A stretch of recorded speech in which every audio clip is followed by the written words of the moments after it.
This is the famous painting of the 56 signers of the Declaration of Independence, signing it on, does anybody know when they signed it? They actually signed it on July 2nd.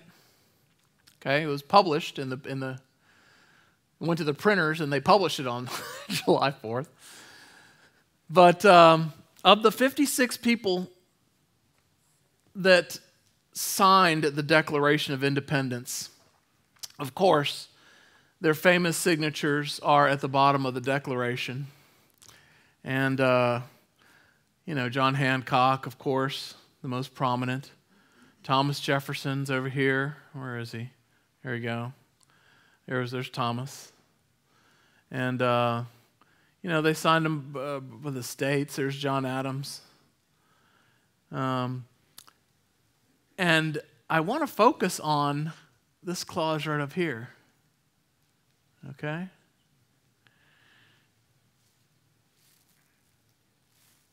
These guys were signing their own death warrant when they signed this. It was a capital offense to revolt against the King of England and to sign their name on a document that they knew would be published was an incredible amount of courage. It's like saying to the king, go ahead and chop my head off, but I'm going to sign it anyway. It's an incredible amount of sacrifice. And they knew that. And I'm going to read that clause to you right there. You can see, I wanted you to see where it's the last line of the Declaration of Independence. And it says this: it's proof of the God in the Declaration of Independence. Okay, remember how this morning I talked about God in the Constitution? This is a proof that God is mentioned in the Declaration of Independence, and he's mentioned 6 or 7 times. And this is, of course, the 7th and the last one. It says this: with a firm reliance on the protection of divine providence, that's what they called the Lord, we mutually pledge to each other our lives, our fortunes, and our sacred honor. And that meant something to these guys, because I want you to see what it cost those 56 signers of the Declaration of Independence. What was the cost? 7 of them lost their lives.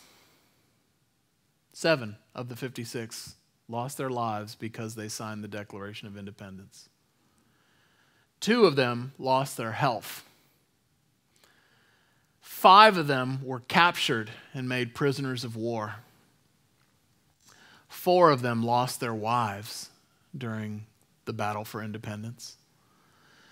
17 of them lost their entire estates and their fortunes. They were bankrupted by the war for independence.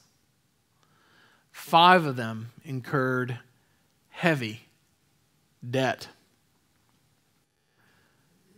And 4 of them lost their children during the war for independence.